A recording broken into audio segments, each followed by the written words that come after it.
She arrived with nothing but a worn satchel and a look in her eyes that said she'd already survived worse than anything Montana could throw at her. Black Hollow Ranch hadn't seen a woman walk through that gate in 3 years, and the last one left in tears.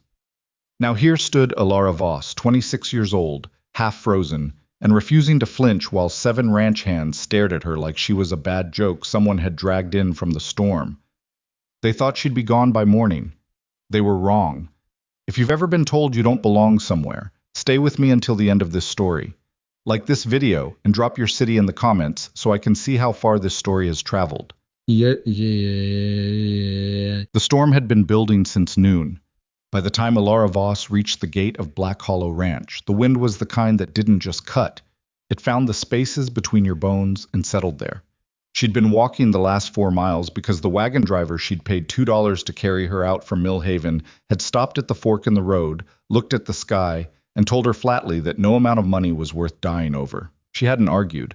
She picked up her satchel, pulled her coat tighter around her shoulders, a man's coat too large, bought secondhand from a general store in Billings 6 weeks ago, and walked. The ranch materialized out of the white, like something that wasn't entirely sure it wanted to be found. A main house, dark and heavy timbered.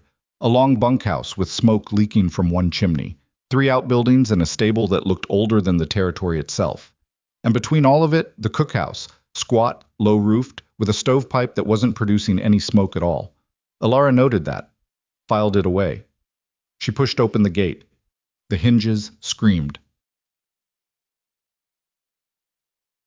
Inside the main yard, a man was trying to split firewood in the storm, which told her more about the mood of this place than anything else could. He was broad through the shoulders, maybe 40, with a beard that had gone mostly gray and hands that looked like they'd been used for everything except gentle work. He stopped mid-swing when he saw her. He didn't say anything, just stared. "I'm looking for whoever does the hiring," Alara said. Her voice came out steadier than she felt. The man set the axe head down in the snow and leaned on the handle. "That'd be Griff Hartley, foreman."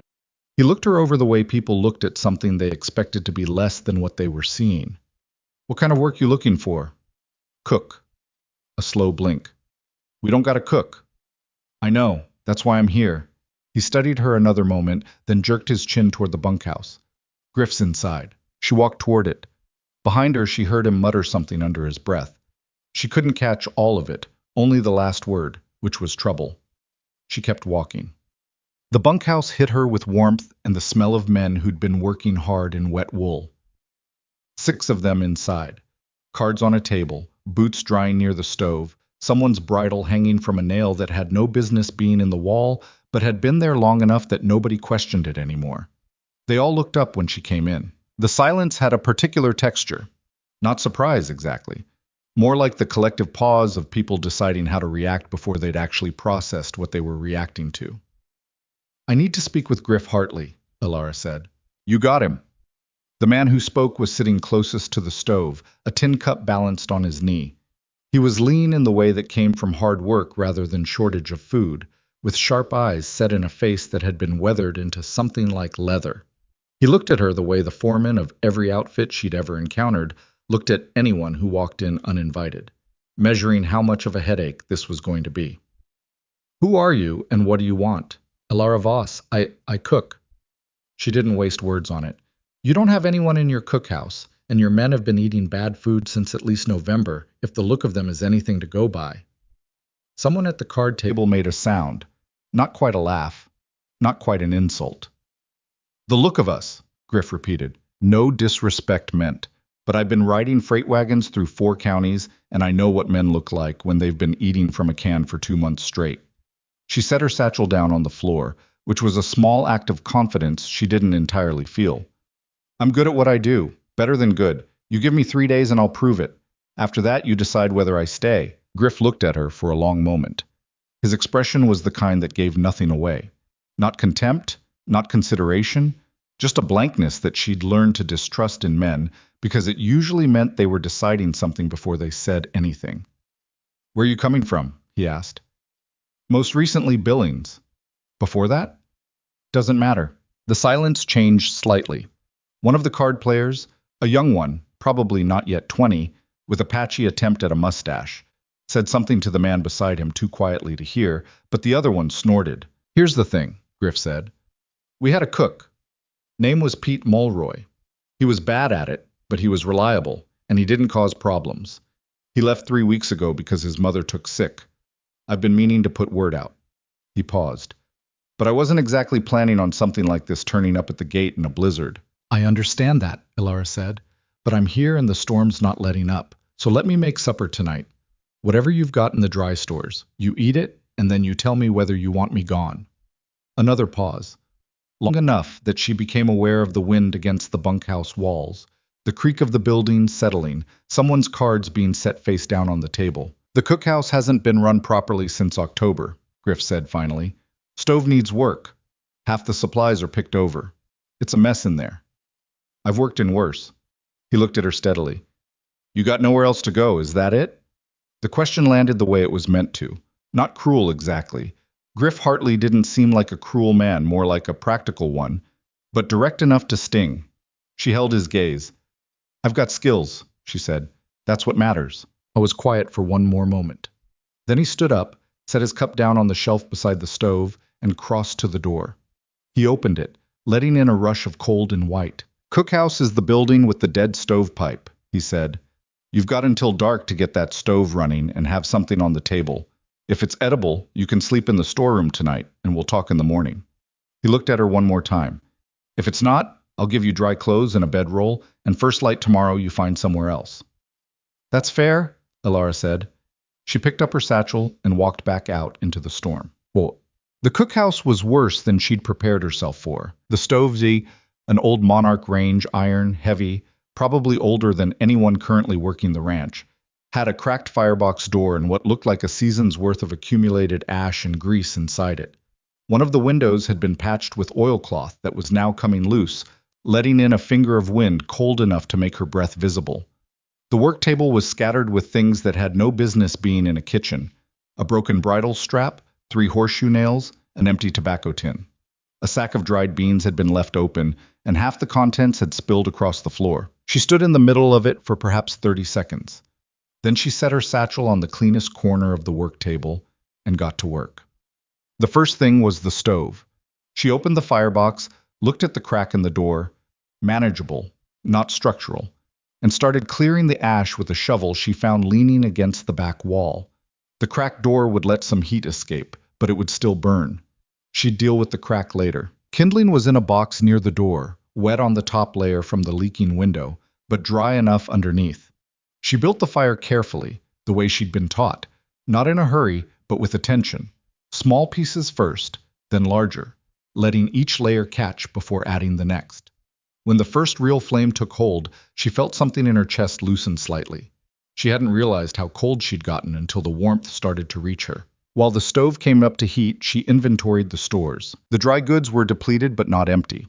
Salt pork in a barrel, heavily packed. She'd need to soak it, but there was enough. Dried beans. A sack of cornmeal that had gone partially hard but could be broken up. A crock of lard. Flour with weevils in the top third, which she scooped off and discarded. Dried apple rings. Onions in a crate, half of them soft, but the firm ones were usable. A small amount of coffee, which was probably the most important thing on the ranch, and she treated it accordingly. She checked the root cellar through the trapdoor in the corner. More onions. A sack of potatoes, some of them sprouted but most of them sound. And in the back corner, behind an empty crate, 3 glass jars of something put up in summer. She held one to the light from the stovepipe opening and saw what looked like tomatoes. Someone had cared about this kitchen once, she thought. Whoever put up those tomatoes had known what they were doing. She took 2 jars upstairs and got to work. She made a pot of beans. She didn't have the soaking time she would have wanted, but she boiled them hard and added the salt pork and onion and let it go as long as she could.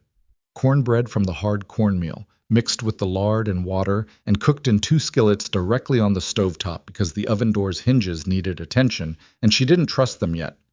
The tomatoes went into the bean pot with a piece of dried chili she found in a tin in the back of a shelf. It wasn't fancy. It wasn't what she could do under better circumstances. But when she lifted the lid of the bean pot and tasted it, really tasted it, the way you had to if you were cooking for people who needed to eat, and not just people who needed to be filled up, She thought it was honest. It had body and heat and something that wasn't purely salt.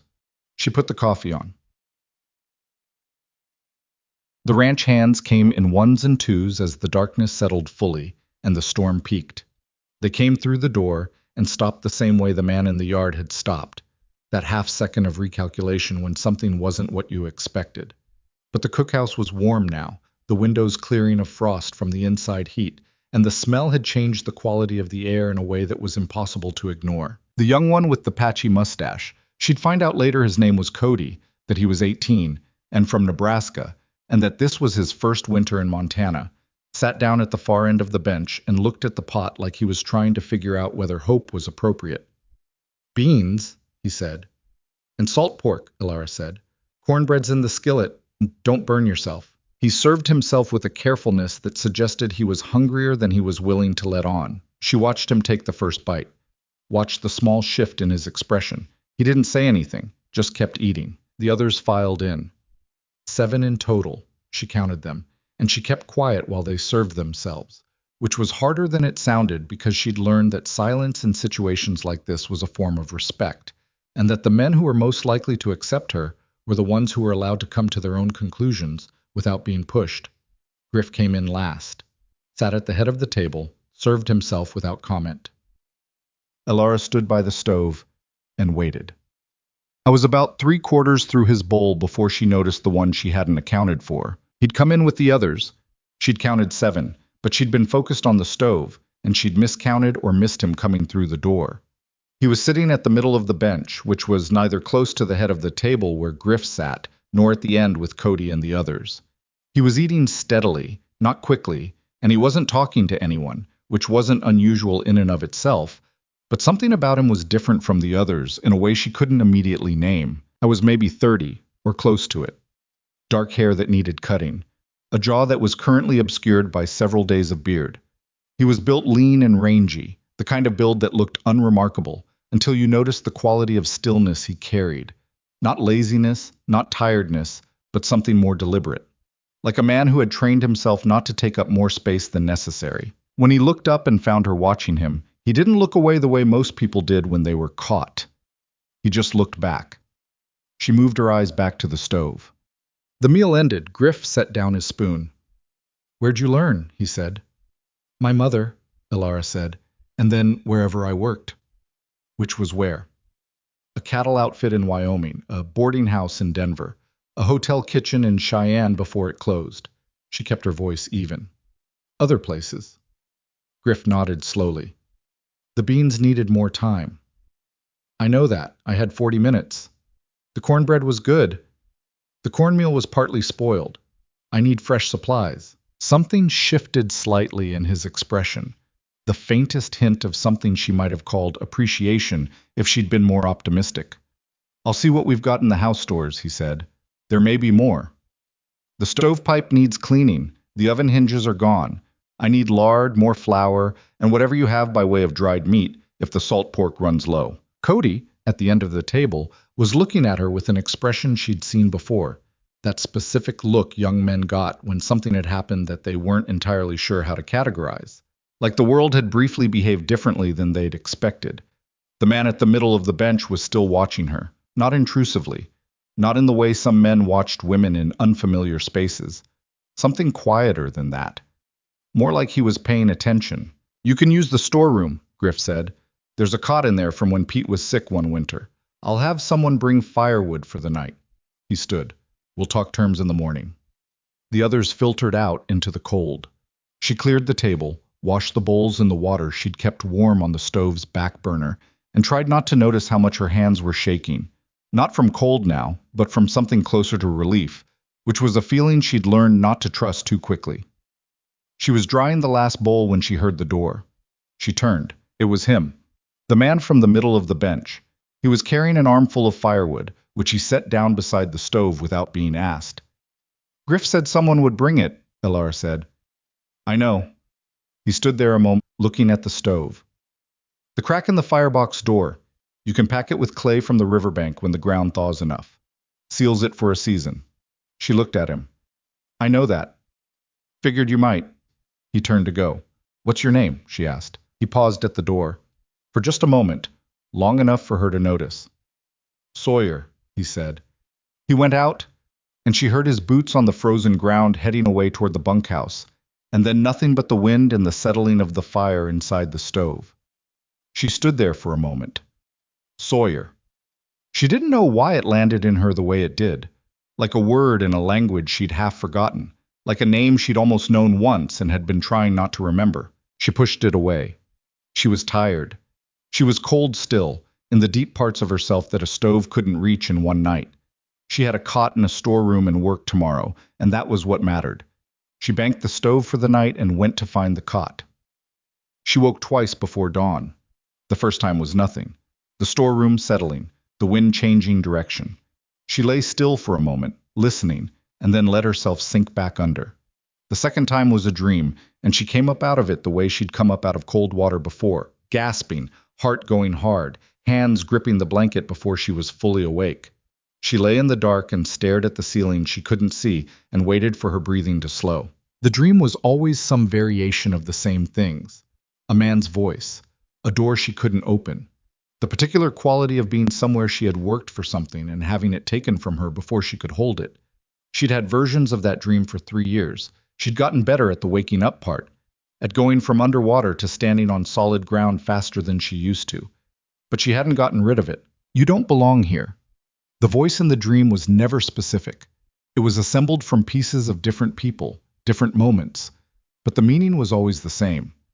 She sat up in the dark storeroom of the cookhouse at Black Hollow Ranch, surrounded by sacks of dried beans and the smell of wood smoke and the distant sound of the storm finally breaking apart outside, and she said very quietly, to no one, "I'm still here." She got up and started the stove before the sky had begun to lighten, so that when the first man came to the door of the cookhouse for coffee at 5:30, what he found was heat and light and something cooking, and Alara Voss standing at the work table with her sleeves rolled up, already an hour into the work she'd claimed. The days that followed were not easy, but Alara had not come to Black Hollow expecting easy. She established her rhythm in the cookhouse the way you established any kind of foothold, methodically, without drawing too much attention to what you were doing, paying close attention to what the place needed and what the people needed and where those two things were different. The cookhouse itself needed structural attention she couldn't provide, and a full restocking she was slowly negotiating with Griff, who approved her supply requests with the carefully measured reluctance of a man who had been approving expenses for 20 years and had developed opinions about what things should cost. She worked with what she had. What the people needed was more complicated. There were 8 ranch hands in total during the deep winter, with 2 more expected when the spring hiring began. She cataloged them the way she always cataloged the people she cooked for, not with any particular warmth at first, because warmth got ahead of itself and made mistakes, but with attention. What they ate fast and what they picked at, who came in already angry and who came in quiet, who made jokes that were actually jokes and who made jokes that were something else. Cody, the youngest, was homesick in the specific way that young men who refused to admit homesickness were homesick. He ate everything she put in front of him and never complained. And twice she caught him sitting outside the cookhouse in weather that no sane person sat outside involuntarily, just being near the smell of food cooking. She started making extra cornbread. A man named Dutch, 40-something, big, from somewhere originally German to judge by the occasional word that slipped out when he was tired, was the one who'd said something under his breath when she'd walked in that first day. He didn't apologize, he didn't soften, but he also came back every meal, and he ate, and that was its own kind of statement. There was a pair who rode and worked together so consistently that everyone seemed to refer to them as a unit, Barker and Webb. Barker was the talker. Webb was the one who watched whatever room he was in with the calm assessment of a man who had learned that the best time to understand a situation was before it became critical. And then there was Sawyer. She didn't learn much about Sawyer in those first days beyond the basic logistics of his presence. He was up before the others, came to coffee first, worked longer hours than anyone except possibly Griff, and kept to himself in a way that wasn't unfriendly exactly, but was definitely deliberate. He helped with practical things without making a production of it. The second morning she found that the stovepipe had been cleared while she was still asleep. The loose window oilcloth was nailed back down properly. A broken shelf bracket in the storeroom had been replaced with a piece of scrap wood that was plain but solid. She didn't ask. He didn't explain. She noticed he never sat at the far end of the bench with the younger hands, and never at the head near Griff's end. Always the middle, always slightly apart. She noticed he watched her work sometimes, not in a way that made her uncomfortable, not in the particular way she'd learned to be watchful for over the years. More like the way Webb watched a room, like he was trying to understand something and was willing to take his time about it. She did not think about the name that had landed oddly in her the night she arrived. She had enough to do. By the end of the first week, the meals were better than they'd been at any point Griff could apparently remember. This was not pure skill on Alara's part, though the skill was real, but also the result of a full inventory of what the ranch actually had versus what Griff thought it had, a negotiated supply run to Mill Haven that got her fresh flour, lard, dried fruit, and several pounds of smoked beef, and the discovery of a garden plot behind the cookhouse that someone had abandoned after a modest harvest in September, which still had a few frost-hardened vegetables she could work with. She made biscuits that didn't taste like sawdust. She made a beef and potato stew that had depth and heat. On the Sunday of that first week, she made a dried apple pie with the last of the apple rings, and the cookhouse went quieter than she'd heard it when she set it on the table. The particular quiet of men who were trying not to look like they cared about something they very clearly cared about. Cody said, "Is that—" and stopped. "Pie," Ilara confirmed. "Where'd the apples—" "Stores." He ate 2 pieces and didn't say another word during supper, and when she was cleaning up afterward, she found that someone had stacked the dirty bowls neatly beside the wash basin, which had not happened unprompted before. The respect, though. The respect was a slower process, and she'd known it would be. There was an ongoing low-level skepticism from several of the hands that she understood was not about her competence specifically, but about the disruption she represented. A woman in a space they'd all agreed implicitly was not a woman's space. Some of them would get over it when they got over it. Some of them might never get over it, and she'd work around them. The one who occupied the most of her attention was a man named Rue Callahan. Callahan was 35 maybe, and had been on the ranch for 4 years, long enough to feel proprietary about it in a way that didn't have anything to do with the work itself. He was the kind of man who filled a room not because he was physically large, but because he was loud, and because he'd figured out early that if you said things with enough certainty, people often didn't push back. He hadn't said anything directly offensive to Ilara in that first week, but he talked around her in ways she recognized. The jokes directed at the other men that were obviously about her. The small tests, the performance of ignoring her that was itself a form of attention. She didn't feed it. She cooked the meals and did the work and kept her eyes on what she was doing. One morning, she was hauling water from the pump to the cookhouse. The pump was across the yard, which meant 3 trips with the heavy bucket, which was not ideal in any weather and was genuinely punishing in a Montana winter. When Callahan came out of the stable and watched her struggle with the ice on the path. "You need help?" he said. "I've got it," she said. "Looks like you don't." She set the bucket down, straightened, and looked at him. "I've got it," she said again, evenly. He watched her for a moment with the expression of a man who is deciding whether to press something. Then he shrugged and went back inside the stable. She picked up the bucket and kept going. That evening, she asked Griff about getting a second bucket and a length of rope so she could rig a simple carry system between the pump and the cookhouse. He looked at her like she'd said something mildly strange, and then told her there was a spare bucket in the equipment shed and she could use whatever rope she needed. She set it up herself the next morning. It wasn't elegant, but it halved her hauling time. Nobody commented on it. The evening of the 9th day, she was at the work table making dough for the next morning's biscuits when she heard the door and didn't look up. "Coffee's on the back burner," she said. "I know." Sawyer's voice. She'd started to be able to identify them by their sound on the step. Cody was light and quick. Dutch was heavy. Callahan dragged one boot slightly. Sawyer moved quietly for his size and stopped before he was fully through the door, which was a habit that struck her as something learned rather than natural. She heard him pour a cup, but he didn't leave. She could feel him standing somewhere near the stove. "Griff said you grew up cooking," he said. She worked the dough. "My mother cooked. I helped her." "Where?" "Nebraska originally. Then we moved." "Where'd you move?" She looked up then. He was standing with the cup in both hands, looking at the stove rather than at her, which she found odd. The others, when they talked to her, looked at her.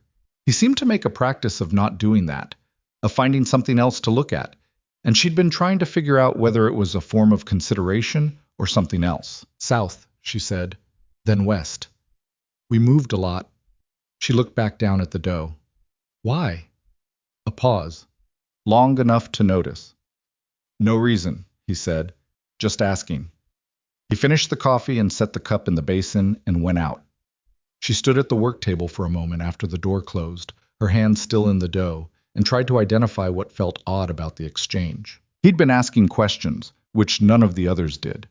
But it hadn't felt like nosiness. It had felt like something more careful than that, like a man circling something from a distance he'd decided on for reasons of his own. She didn't know why that bothered her, or why it stayed with her for the rest of the evening while she finished the dough and banked the stove and went to the storeroom to sleep. She lay on the cot in the dark and listened to the wind, which had dropped to something almost gentle after the fury of that first week, and thought about nothing in particular, and eventually she slept. Outside in the deep cold of the Montana night, Black Hollow Ranch held its breath against the winter, and the snow kept falling, steady and indifferent, covering everything equally. The good and the bad, the earned and the borrowed, the things that had been decided, and the things that were still waiting to become what they were going to be. The cookhouse stovepipe sent its smoke up into the dark. The light in the storeroom window went out, and somewhere in the bunkhouse, a man who had not said what he knew sat awake longer than usual, staring at the ceiling and carrying something he had not yet decided what to do with. The snow from that first brutal week never fully left. It compacted into a hard gray crust across the yard, and new snow fell on top of it every few days. Not the dramatic, suffocating kind of the storm that had brought Ilara to the gate, but the steady, patient kind that accumulated without announcement and made everything slightly more difficult than it had been the day before. Montana winter in its middle stage, the kind that wore people down not by force, but by duration. Ilara had been at Black Hollow for 2 weeks when Griff told her, without ceremony, that she was on until spring. He said it the way he said most things, standing in the cookhouse doorway in the morning, half his attention still on whatever was happening in the yard behind him, delivering the information like he was reading it off a list. "You're staying until spring. We'll work out wages. Come find me this afternoon." Then he left. She stood at the stove and looked at the door he'd just walked out of and felt something in her chest that she didn't immediately name. It wasn't quite relief, and it wasn't quite happiness. It was something closer to the particular sensation of putting weight onto a floor you weren't sure would hold you, and finding that it did. She went back to the biscuits. The wages Griff offered were fair, which surprised her more than it probably should have. She'd been paid less for harder work before, and she'd been paid the same for work that was clearly valued less. Griff set out the number without negotiation. It was a statement, not an opening bid, and she accepted it, and they shook hands across the kitchen table like two people finishing a business transaction, which is exactly what it was. "One thing," Griff said, still standing. "The men. I need there to be no problems." "I haven't caused any." "I know that." He looked at her steadily. "I mean, if problems come to you, you come to me first. Don't handle it on your own." She looked at him. "And if I can handle it on my own?" Something shifted in his expression. Not quite a smile. Not enough to be called that. "Then I suppose you do." He put his hat on. "Just don't make a mess I have to clean up." "I'll do my best," she said. He nodded and went out. The meals had been transforming the ranch in a way that nobody talked about directly, but that Ilara could feel in the texture of the evenings. The cookhouse had become a place men moved toward at the end of the day, rather than a place they moved toward because they had to eat. It was a small distinction, but it wasn't a nothing one. When food was merely fuel, which it had apparently been under the previous arrangement, a rotation of badly cooked salt pork and hardtack variations. People ate as quickly as possible and left. When food was something else, something that had attention and care in it, people sat longer. They didn't always talk more. Sometimes they just sat. Cody had started helping her clear the table without being asked, which she noticed but didn't comment on because commenting would embarrass him. He was at the age where he needed to feel like generosity was his own idea. She let him have that. Dutch, who had been the most openly dismissive in that first week, had shifted into something she could only describe as grudging neutrality. He ate everything she cooked, never complimented it, but had twice brought her things without explanation. Once a better knife from somewhere in the equipment shed, left on the work table without comment, and once a handful of dried sage from wherever he'd been storing it, set beside the stove. She used the sage. She kept the knife. Barker had appointed himself the informal newsbringer of the cookhouse, arriving at meals with some piece of information about what was happening on the ranch or in the nearest town, offered to the table at large with the cheerful proprietary air of a man who believed information was currency. He was harmless and occasionally useful, and she tolerated his habit of talking while she was clearly in the middle of something with more patience than she might have a year earlier. Webb stayed quiet and watched, and she had decided she liked Webb precisely because of it. And Callahan. Callahan was still a problem she was managing rather than one she'd solved. The difficulty with Callahan was that nothing he did was clear enough to confront directly. He was too practiced for that. It was the small things, the commentary aimed sideways at the other men that she was meant to overhear, the specific way he said her name when he was speaking to someone else that had a particular quality of dismissal in it. The morning he came into the cookhouse while she was working and stood in the middle of the room for a long moment without saying anything, just standing there, taking up space in a way she understood was deliberate until she looked up. "Something you need?" she'd said. "Just getting coffee." The coffee was behind him. He knew where it was. He poured it and left, but the room felt different for 10 minutes after he'd gone, the way a room feels different when something's been moved slightly out of place. She told herself she was managing it. She was. But managing something was not the same as it being managed. It was in the third week that she started to really notice the nature of Sawyer's particular attention. It wasn't constant. That was what made it harder to categorize than it might otherwise have been. He didn't follow her with his eyes the way Callahan did in his own way. Callahan's watching was territorial, a form of pressure. Sawyer's was different. It was intermittent and apparently involuntary, like a man who kept finding his attention pulled somewhere it hadn't been pointing. He still came in early for coffee. He still sometimes stayed a little after the others had gone. The practical help with the cookhouse had continued, things getting fixed or improved in the early hours before she was up, without announcement. The broken oven hinge, a gap in the storeroom wall that had been letting in cold. The third step on the cookhouse entrance, which had been rotting and now was solid board. One morning she came in and found a proper clay pack on the firebox door crack. Smooth, carefully applied, already dried. She ran her finger along it.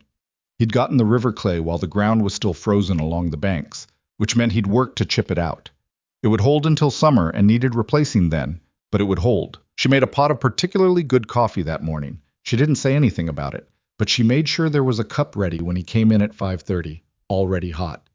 He poured it, stood at the stove for a moment, said, "Clay took." "I saw," she said. He drank the coffee. She made biscuits. Neither of them said anything else for a while, and it was a comfortable quiet, which was the kind of quiet she'd learned not to trust and was finding herself trusting anyway. "Where were you before Wyoming?" he asked, one of those mornings. She kept cutting biscuit rounds. "Why are you asking me that?" "I'm curious." "About what specifically?" He was quiet for a moment. She'd noticed he didn't fill silence with noise the way most people did. He let it sit, and usually something more honest came out of it. "About how you ended up here," he said finally. "Same way most people end up anywhere. Things happened, and here's where they led." "Things," he repeated. "That's what I said." She heard him set his cup down. "You're careful about the past." "Most people are careful about something." She looked up. "What are you careful about?" He met her eyes and held them, and for a moment she had the peculiar sensation that she'd touched something real and slightly painful in him, the way you might press without thinking on a bruise you didn't know was there. "A few things," he said. She looked back down at the biscuits. "Then we understand each other." He picked up his cup again. The fire crackled in the stove. Outside, one of the horses was making noise about something in the stable. "You're good at this," he said. "Not the cooking." She could tell from his tone he meant something broader. The managing of things. The holding of ground. "I've had practice," she said. "That's not a compliment to whoever gave you the practice." She laughed. A short, genuine sound that surprised her, because she hadn't been expecting to.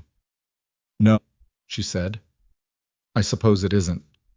He left a few minutes later. She stood at the work table and looked at the row of biscuit rounds she'd cut and tried to figure out what the laugh had meant, that it had come so suddenly, that it had felt so entirely unguarded. She didn't come to any conclusions she was prepared to accept. The afternoon of the 17th day Barker came in early and sat down at the table before supper and told her, in the comfortable way he had of sharing information that was none of his business, that the ranch's owner would be coming through sometime in late February. Who is the owner? She asked.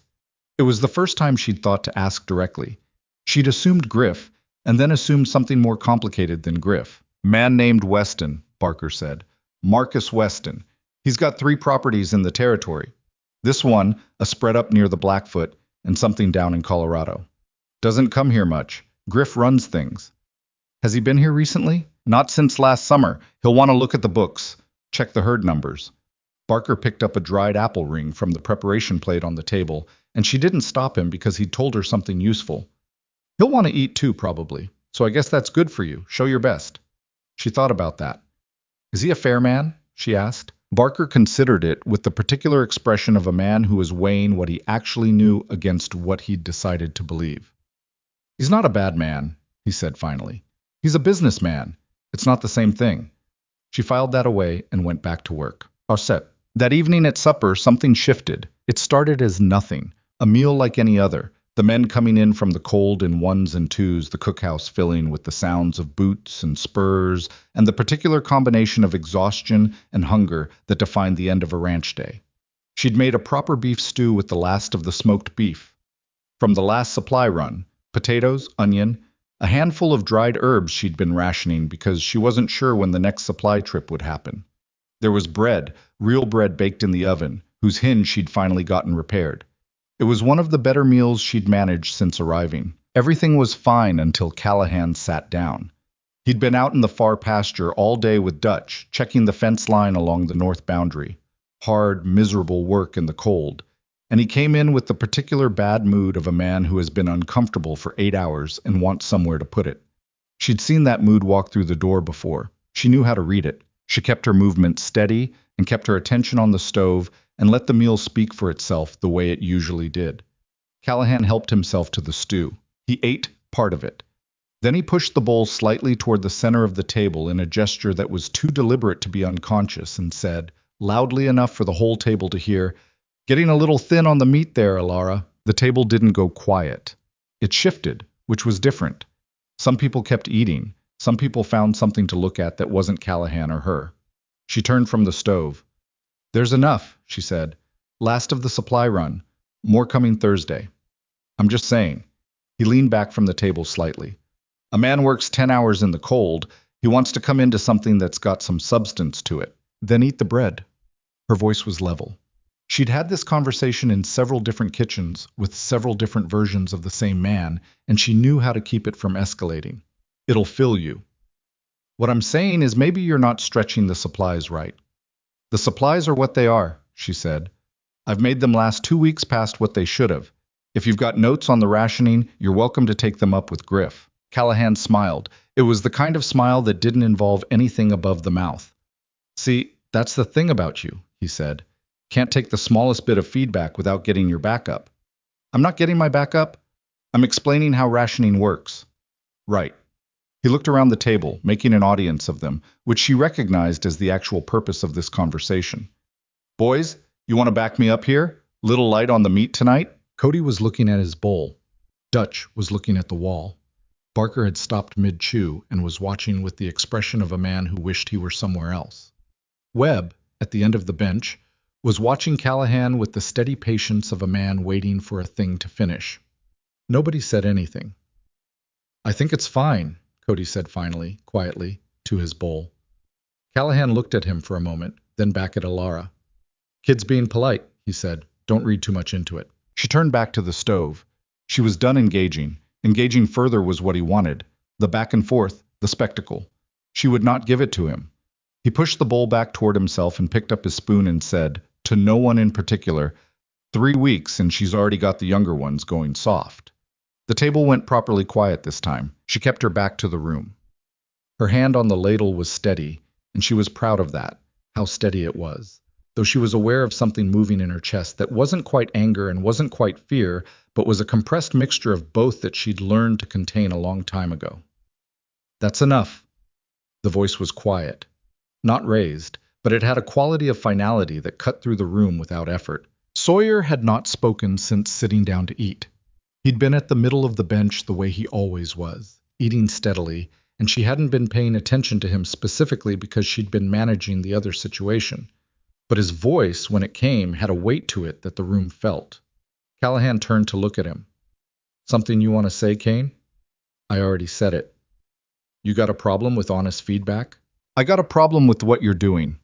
Sawyer set his spoon down. He wasn't looking at Callahan the way men looked at each other when a fight was about to happen. Not with heat, not with aggression. With something steadier and in some ways more unsettling. She's been running this kitchen for 3 weeks and the food's better than it's been in 2 years. You know that. Everyone at this table knows that. So what you're doing isn't about the stew. The silence was of a particular density. Callahan's jaw moved. For a moment she thought he was going to say something that would cross a clear line, and she braced for it, already working out what came after. But he looked at Sawyer for a long moment, and then he looked away, and he picked up his bowl, and he ate. Nobody said anything for the rest of the meal.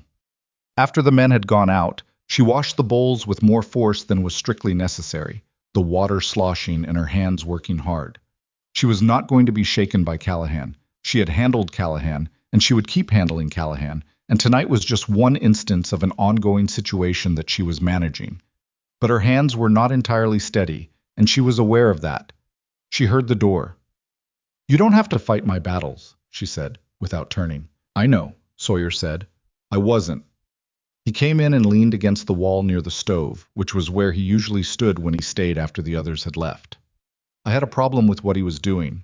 That's different. It's going to make things harder tomorrow. He won't like being called out like that. Maybe. Not maybe. I know men like Callahan. They don't take humiliation well. I wasn't humiliated. He was told to stop. There's a difference. Sawyer looked at her. Are you all right? The question arrived simply, without performance, which made it harder to deflect than a more elaborate version of itself would have been. She set the bowl she was drying down on the work table and turned to look at him. I've been through worse than Rue Callahan, she said. I know. She looked at him for a moment. Do you? He held her gaze. That stillness he carried. It was present now in full, that quality of a man who had decided something and was waiting for the moment to become clear. I'll get out of your way, he said. He pushed off from the wall. Sawyer. He stopped. She didn't know exactly what she'd been going to say. She stood there at the work table in the warm cookhouse with the fire going and the smell of the evening's meal still in the air, and looked at this man who fixed things without explaining himself, and intervened without performing heroism, and looked at her with a kind of attention she couldn't quite put a name to. Thank you, she said, for what you said. He nodded once. Not a dismissal, an acknowledgement. Like her thanks had weight, and he was accepting it as such. Good night, Ilara, he said. He went out. The door closed soft behind him. She stood in the cookhouse for a long moment, alone in the warmth, and thought about the particular way he'd said her name. Not in the pointed way Callahan used it, not in the easy way Cody or Barker did, but carefully, the way you said something you wanted to get right. She thought about the questions he'd been asking her, where she'd come from, how she'd ended up here. She thought about the way he sometimes paused before answering her, as if what he was about to say required more consideration than ordinary conversation warranted. She turned back to the basin, finished the washing, and told herself she was tired. That tiredness made everything mean more than it actually meant, that what she needed was the cot and sleep and another day of work tomorrow, and that was the whole of it. She banked the stove. She went to the storeroom. She lay in the dark and listened to the ranch settle around her, the cold pressing against the walls and the fire inside the stove ticking down. And she thought, not for the first time but with a sharper edge than before, that there was something Sawyer Kane was not telling her. She couldn't have said what made her certain of it. Something in the quality of his questions, something in the way he watched her. Not like a man watching a stranger, but like a man watching someone he already knew and was trying to reconcile with something in his own memory. The pauses before he spoke, the things he said and the things he didn't. She didn't know what it was. She didn't know if she wanted to know. She fell asleep with the question unanswered, the way she'd learned to fall asleep with most things, by accepting that some things resolved themselves in their own time, and that trying to force them was its own kind of exhaustion. Outside, the snow kept falling. Callahan was different after that evening. Not softer. That wasn't the word for it, and she wouldn't have used it, but the quality of his hostility shifted from something openly performed to something that ran underground. And in some ways that was harder to manage because underground things were harder to see coming. He stopped making comments at the table. He stopped the sideways jokes aimed at the other men. He ate his meals, did his work, and treated her with a formality that was its own kind of statement. The exaggerated courtesy of a man who wanted everyone around him to understand that he was being very deliberate about not doing the thing he wanted to do. She watched it. She didn't relax. The other men seemed to relax, though, which she understood but didn't entirely share. Cody had taken Sawyer's intervention as some kind of resolution, a line drawn that would hold. Dutch seemed largely indifferent, as Dutch was largely indifferent to most things that didn't involve the immediate work in front of him. Barker had moved on to other topics within 24 hours, which was simply his nature. Even Webb, who watched things most carefully, seemed to settle back into his usual steady patience. Only Sawyer still watched Callahan with the same quality of attention he'd had before. She noticed that, filed it. The days were getting marginally longer, which in Montana in February meant almost nothing in terms of actual warmth, but meant something in terms of the feeling of things. The light lasted another 10 minutes, then another 15. The horses seemed to notice, the men seemed to notice. Even the cookhouse felt fractionally less like a shelter against extinction and slightly more like a place where you could pause and breathe. Elara was sleeping better. Not well. She didn't have a category for sleeping well, hadn't for years. But the worst of the waking twice a night was settling into a more manageable once, and sometimes not at all. She thought it was the work. Hard physical work did something to the mind that other things didn't. It pressed you flat at the end of the day and held you there until morning. She was making real food now, not just functional food, food with intention in it. She'd found that Griff, despite his economy with words and approval, had a weakness for anything made with dried chiles, and would eat a second helping without being asked if she used them. Cody couldn't abide anything with too much fat, and would push the meat pieces to the edge of his bowl in a way he clearly thought was subtle. Dutch ate everything but slowed down for bread, which meant bread was the thing she kept in constant supply. Webb drank more coffee than any human being probably should, and she made sure the pot was never empty. She knew them. Not deeply, not in the way you knew people after years, but in the way you knew people when you fed them every day, through the small preferences and habits and tells that food brought out of people more reliably than conversation ever did. Sawyer, she was still learning. He ate everything she made with the same attention he brought to everything else, steadily, without performance. She could tell when something was better than usual by a quality of pause he'd make partway through, a slight slowing, like he was paying a different kind of attention to what was in front of him. He never said so. She started cooking for that pause the way a musician played for the one person in the room who was actually listening. She told herself that was just professional pride, the desire to be seen doing good work. She mostly believed it. It was Barker who told her about the Cheyenne incident. It came out sideways, the way things with Barker usually did. He'd come in early, as he sometimes did when he had something to say, and wanted an audience that wouldn't immediately redistribute the information across the ranch. And he'd poured his coffee and sat down and started talking about something else entirely, and then drifted toward it the way water drifted toward a low place. "You ever hear of a place called the Carlton Boarding House down in Cheyenne?" he asked. She kept her hands on the bread dough she was working. "Why?" "No reason. Just Sawyer mentioned Cheyenne once a while back. Said he'd had work down there a few years ago." "Lots of people have worked in Cheyenne." "Sure." Barker drank his coffee, looked at the ceiling in the way he looked at things when he was deciding how much to say. "He doesn't talk about it much. The Cheyenne time. Most men who work down that way do. There was that whole business with the Franklin operation, the land dispute that went bad. A lot of men got caught in the middle of that one." She said nothing. She worked the dough. "You ever work in Cheyenne?" Barker asked. "I've worked a lot of places," she said. Her voice was steady. Her hands were steady. The rest of her was not particularly steady, but it was not showing. "Sure," Barker said again. He finished his coffee and stood up. "Good bread," he said, which was his way of saying he understood she was done with the conversation. He went out. She stood at the work table and pressed her palms flat into the dough and breathed. Cheyenne. The Carlton Boarding House. The Franklin operation and the land dispute and everything that had come before it and after it and inside it. She had not spoken those words aloud since she'd left. She had not spoken them in her head in anything louder than a whisper. She breathed until her hands were steady again. Then she kept working. That afternoon, she found Sawyer at the fence line on the east side of the property, doing a section of repair work alone, which was something she'd noticed he did. Took on tasks that could reasonably be shared and did them without company. She hadn't planned to come out here. She'd needed to check the root cellar behind the back of the main house for the last crate of potatoes, and the most direct route happened to go past the east fence, and she'd seen him out there from 50 yards away, and had made a decision she wasn't entirely sure about before she'd finished making it. She stopped a few feet from where he was working. He'd heard her coming. She could tell by the slight pause in his movement before she was in his line of sight, the way he'd placed her by sound before she arrived. "Barker mentioned Cheyenne," she said. He kept his hands on the fence rail for a moment. Then he set the wire stretcher down and turned to look at her. The cold was sharp out here away from the buildings, the kind that got into the face and ears immediately. His expression was careful. That was the word.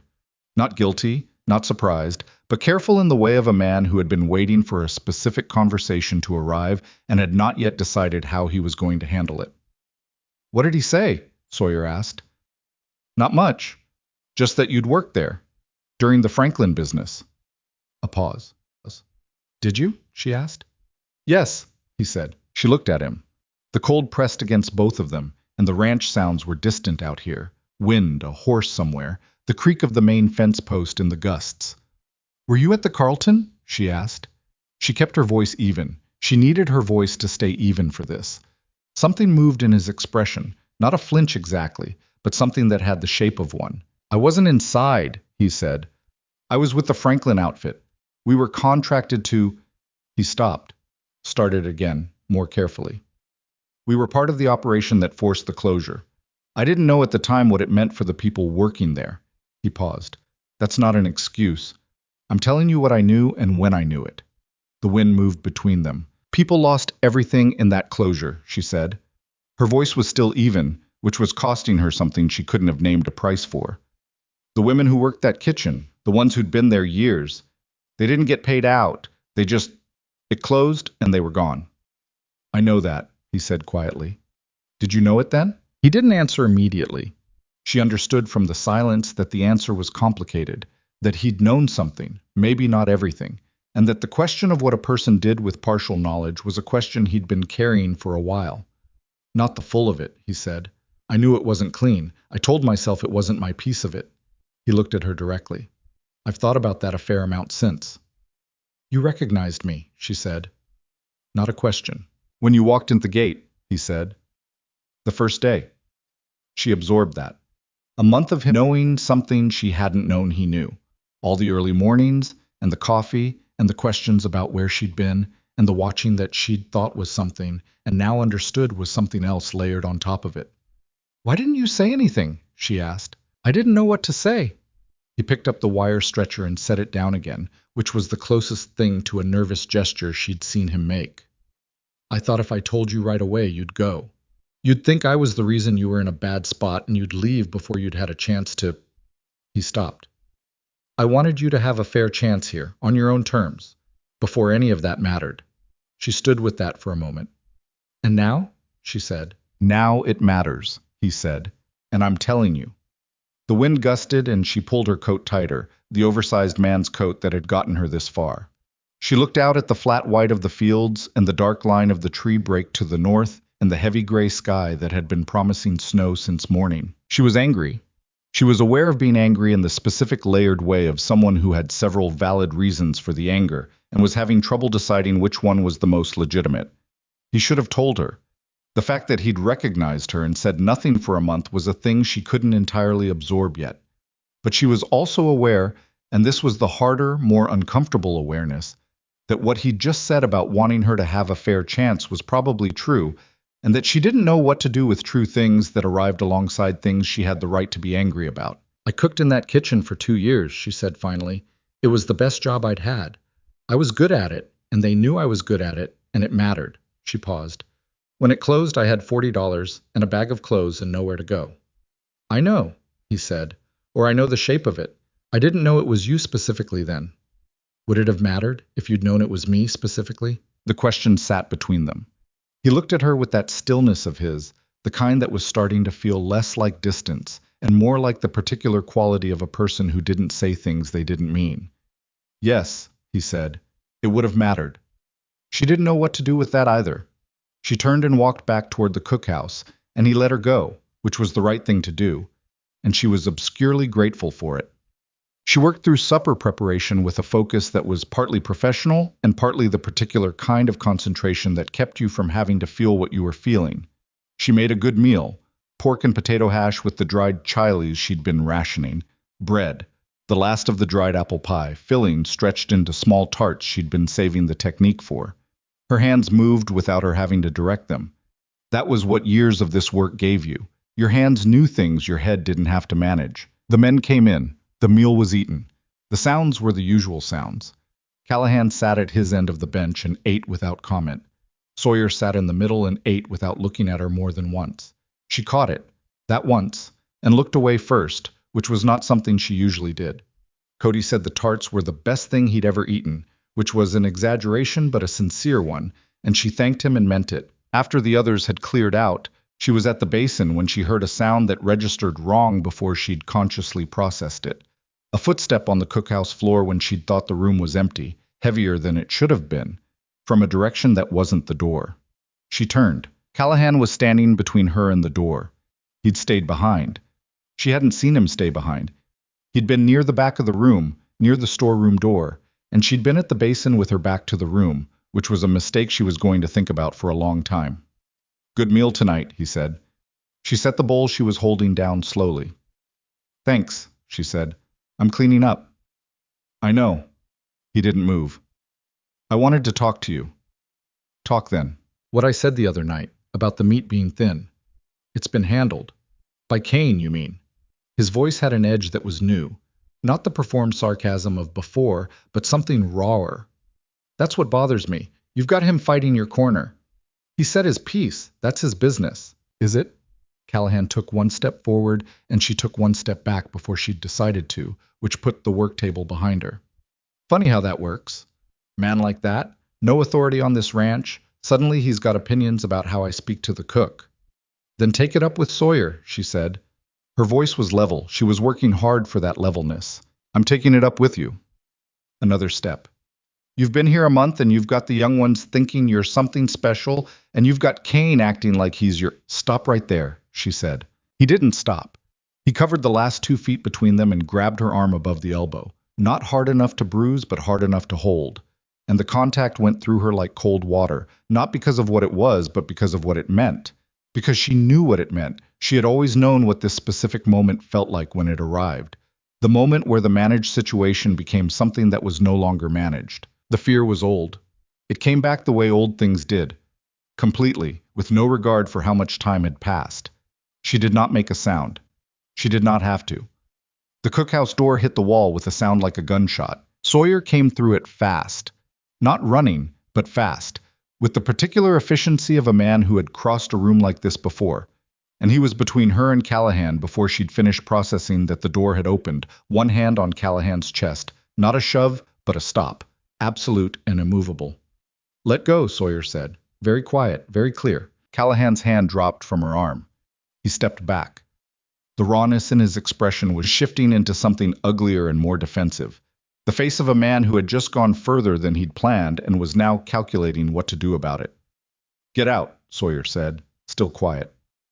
Kane, you don't have any right. Get out of this kitchen. Not loud. Not aggressive in any performed sense, just absolute. Callahan looked at him for a long moment. Then he looked at Alara, and she met that look straight on, which cost her something, but she gave it anyway, because she had learned a long time ago that the moment you looked away was the moment you handed something over. He went out. The door closed behind him. The cookhouse was very quiet. Sawyer turned to look at her. His jaw was tight, the controlled tension of a man holding something in that wanted to go somewhere else. He looked at her arm. She was holding it slightly away from her body, which was an involuntary thing, and she made herself stop it. Are you hurt? He said. No. Alara. I said no. Her voice came out rougher than she intended, and she took a breath. He grabbed my arm, that's all. Sawyer looked at her for a moment. He didn't push it, which she was grateful for. He's going to Griff tonight, Sawyer said. His version of this. We need to go first. I know, she said. Can you? Yes. She straightened. She unclenched her hand from the edge of the work table where it had gone without her noticing. Give me a minute. He waited. He stood by the door and waited without hovering, without the kind of performance of concern that would have made it worse. And she took the minute she'd asked for, which mostly involved standing at the stove with her back to him and breathing until the deep animal panic from the contact faded to something she could put in a box and close. She turned around. All right, she said. They went to find Griff. Griff listened to all of it without changing his expression. He was sitting at the table in the main house with his account books in front of him, and he closed them when they came in, and he listened to Alara first, then Sawyer, and then he was quiet for a long moment. He put his hands on you, Griff said. He grabbed my arm, Alara said again. I want to be exact about what happened. Grabbing someone in my cookhouse is exact enough, Griff said. He stood up. I'll deal with Callahan tonight. He'll be off the property by morning. She hadn't known what she'd expected from Griff exactly. Something more equivocal, maybe. Some version of the speech about winter staffing and replacing a man mid-season. But he was already moving to the door, and his face had the quality of a man who had made a simple decision and was in the process of carrying it out. Griff, Sawyer said. Griff stopped. Callahan's going to say I overstepped, Sawyer said. He's going to say this is about me and her, and not about what he did. Griff looked at him for a moment. I know what he's going to say, he said. I also know what you told me just now, and what she told me just now, and they match each other. He looked at Alara. There are men on this ranch who are going to have trouble with this. Callahan being let go tonight. I need you to understand that. I understand it, she said. It doesn't change my decision. I want you to know that too. He put his hat on. Go get some sleep, both of you. He went out. She and Sawyer stood in the empty main house for a moment. He's a better man than he seems, Sawyer said. He seems like a decent man, she said. He is. A pause. Are you going to be all right? She thought about it honestly, which was something she didn't always do with that question. I don't know yet, she said. Probably yes. Not tonight entirely. He nodded. I'll be around, he said. Simply, without making more of it than it was. She walked back to the cookhouse alone. The cold hit her immediately, and she welcomed it, the sharpness of it, the way it required her attention. She could hear voices from the bunkhouse direction, Griff's among them, flat and final, in the way it got when he was not having a discussion, but ending one. She went inside. She banked the stove. She sat on the edge of the cot in the storeroom and looked at her hands in the dark. Tomorrow, there would be trouble. She knew it the way she knew weather. Not the specific shape of it yet, but the pressure in the air that told you something was building. Callahan would go, and some of the men would have feelings about that, and those feelings would need somewhere to land. She had survived harder things than that. She lay down and pulled the blanket over herself and stared at the ceiling she couldn't see and thought about Sawyer coming through that door, and thought about what he'd said at the fence line, and thought about Cheyenne and the Carlton and the years between then and now. She had survived harder things, but she was tired tonight of things that required surviving. Callahan was gone by the time the sky began to lighten. She heard him go. Not the specifics, but the sounds of it. A horse being led out of the stable in the dark, the creak of the gate, and then nothing. The bunkhouse stayed quiet for another hour after that. She lay on the cot and listened to the silence and didn't sleep. By the time she had the stove going and the coffee on, the yard was beginning to show the gray-blue of early morning, and she could see from the cookhouse window that his horse was not in the paddock. She stood there for a moment with her cup and looked at the empty space where it had been. Done then. Except it wasn't. The mood in the bunkhouse that morning had a texture she recognized from other situations in other places. The specific tension of a group of people who had collectively experienced something and were now sorting out what they thought about it. Not all of them were going to land in the same place. She'd known that the night before when Griff had said as much, and she'd accepted it.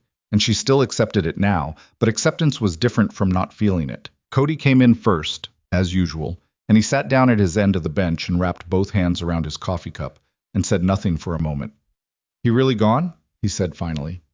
Looks that way, Alara said. Cody nodded slowly. He was working through something. She could see it in the way he was looking at the table rather than at her, the way young people looked when they were trying to reconcile two things that didn't easily fit together. He was here 4 years, Cody said. I know. I'm not saying I know what he did. I was sitting right there. He paused. I should have said something sooner, not just that one time. She looked at him. He was 18 years old and had been raised somewhere that had taught him that the right thing and the easy thing were rarely the same, and he was sitting in her cookhouse at 5:30 in the morning carrying the weight of having known that and not acted on it fast enough. You said it when it mattered, she said. Maybe. He didn't seem entirely convinced, but he let it go. He drank his coffee. Dutch is going to be an ass about this for a while. I know. He's not going to say anything directly. He'll just be an ass about it. Yes, I understood you. Cody looked up and something shifted in his face. A reluctant half-smile, there and gone. Right, he said. He helped himself to breakfast when it was ready and ate without another word about it, and she filed away the conversation as something she'd return to later when she had the space for it. Well, Dutch was, as predicted, an ass about it. Not confrontationally, Cody had been right about that much. He came in for breakfast and ate with the deliberate silence of a man registering a formal objection. And when Barker started talking about something unrelated, Dutch answered in monosyllables that were shorter than usual even for Dutch. He didn't look at Alara. He didn't look at Sawyer. Webb came in, ate, left, and said nothing to anyone, which was so consistent with his normal behavior that she couldn't read anything into it. Barker, predictably, had things to say. Callahan's been on this ranch since before I got here, he said, addressing no one specifically, which was his way of addressing everyone. Man's got a temper, but he knows cattle work. He put his hands on someone in my kitchen, Alara said. She kept her voice neutral. That's what happened. I know what happened. Barker looked at her. He wasn't hostile. She'd learned that Barker was almost constitutionally incapable of real hostility, that his currency was talk and information, and that he'd present all sides of a thing with equal energy because that was how his mind worked. I'm just saying it's going to be a long winter with one less hand. Griff made his decision, Sawyer said from the end of the table. He'd been quiet until then. That's the end of it. Barker looked at him for a moment, then at his coffee. Sure, he said. The meal ended. The men went to work. Alara cleaned the kitchen and thought about the shape the day was taking, and whether or not the worst of it was finished. It was not. Well, the thing she hadn't accounted for was Rourke. Rourke was one of the men she'd catalogued as quiet and unproblematic in the early weeks. He'd been there since before her arrival, a compact, weathered man in his late 30s who rode well and worked steadily and kept mostly to himself. He'd been, she now realized, close to Callahan in a way she'd observed but underestimated.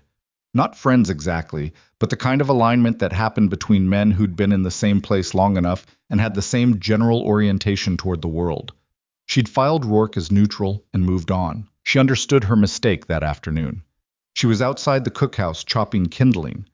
The supply had gotten low, and she'd taken to doing it herself because it was faster than waiting for someone to bring it, when Rourke came around the side of the building. He wasn't doing anything specific, just walking, ostensibly, in the direction of the equipment shed. But he slowed when he reached her and stopped in a way that was too deliberate to be incidental. Griff's going to have trouble replacing Callahan, he said. She kept splitting wood. Probably. Good men are hard to find midwinter. I imagine so. A pause. Some men might not re-sign in the spring if the situation here isn't comfortable. She set the axe down and looked at him. He was watching her with an expression that was careful to stay on the acceptable side of a line. Not threatening, nothing she could point to, but communicating something with complete clarity. Is that something you're planning to tell Griff? She asked. Or something you're telling me? Just an observation. Then I'll observe back that a man who resigns or doesn't is making a choice about his own situation, she said. That's got nothing to do with me. Rourke looked at her for another moment. Then he nodded, once, and continued on his way to the equipment shed. She picked up the axe and went back to the kindling and told herself that her hands were shaking from the cold. She told Sawyer about it that evening. She hadn't planned to. She'd planned to manage it the way she managed most things. File it, assess it, decide on a response, execute the response without making it anyone else's problem. But he'd come in after supper while she was washing up, and something in his face when he looked at her made the plan change. Rourke talked to me today, she said. Outside. Sawyer stopped. What did he say? She told him, accurately and without embellishment, which was how she told things. Sawyer listened without interrupting. When she finished, he was quiet for a moment. He's trying to make you feel responsible for the staffing situation, he said. I know that. It's not the same thing as him actually doing anything. I know that too. She dried the last bowl and set it on the shelf. I just thought you should know, given that you seem to be aware of more things on this ranch than most people.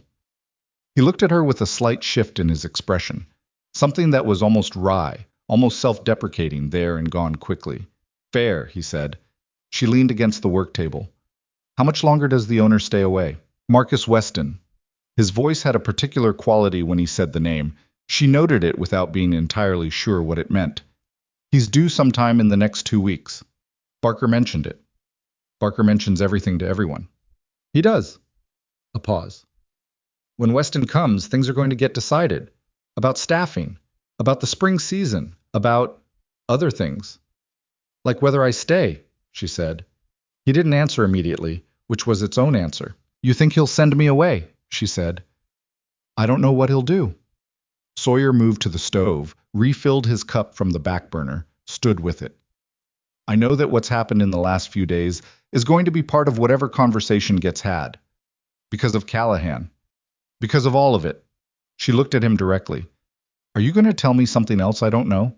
Because you have a habit of that, and I'd rather know the inventory up front. The almost wry thing came back to his face, and this time it stayed a little longer.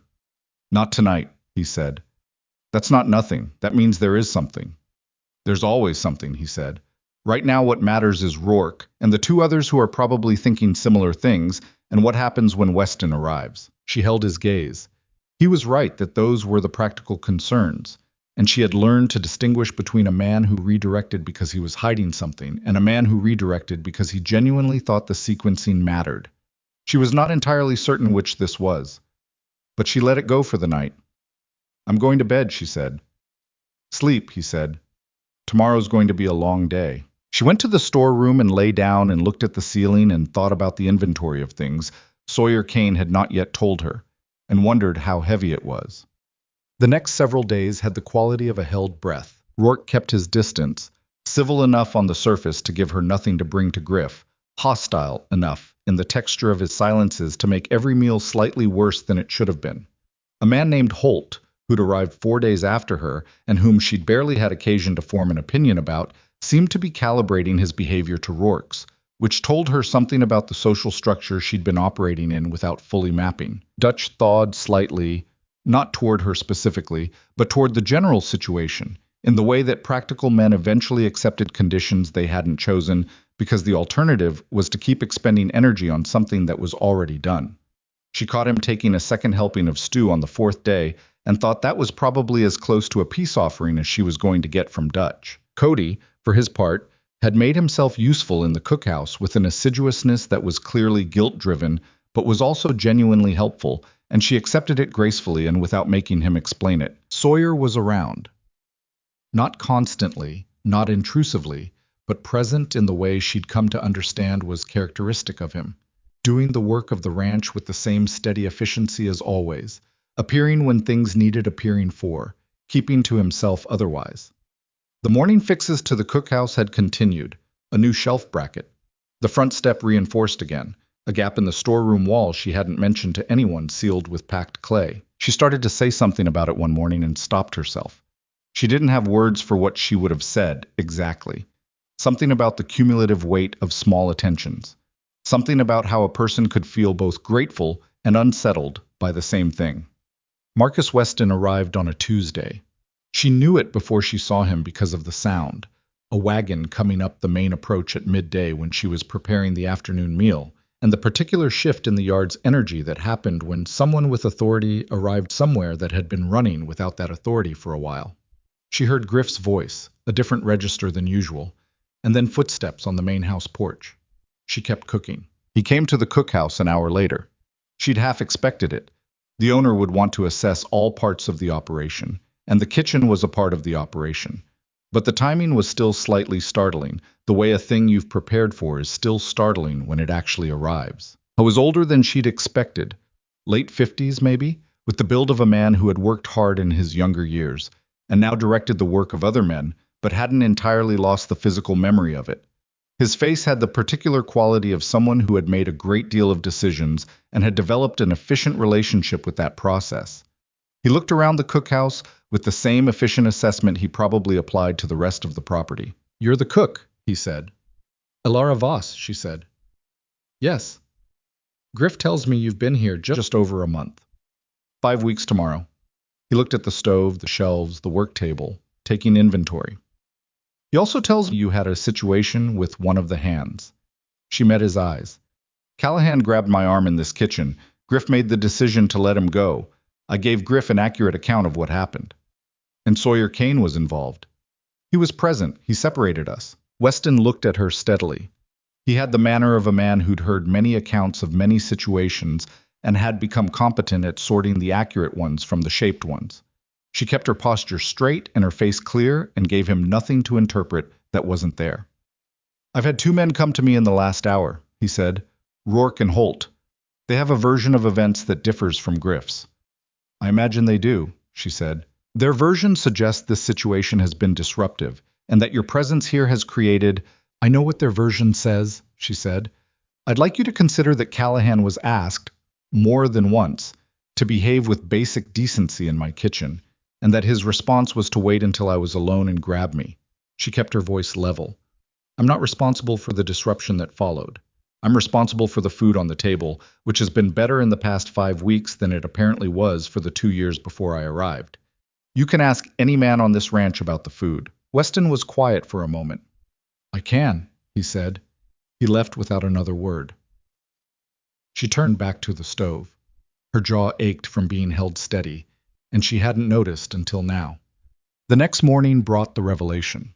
She was at the work table before first light, as always, when she heard the main house door and then footsteps crossing the yard toward the cookhouse. 2 sets. Griff's, which she knew by now, and another she didn't immediately recognize. The door opened. Griff came in first, his face carrying the expression of a man in the middle of a situation he hadn't designed and wasn't sure how to narrate.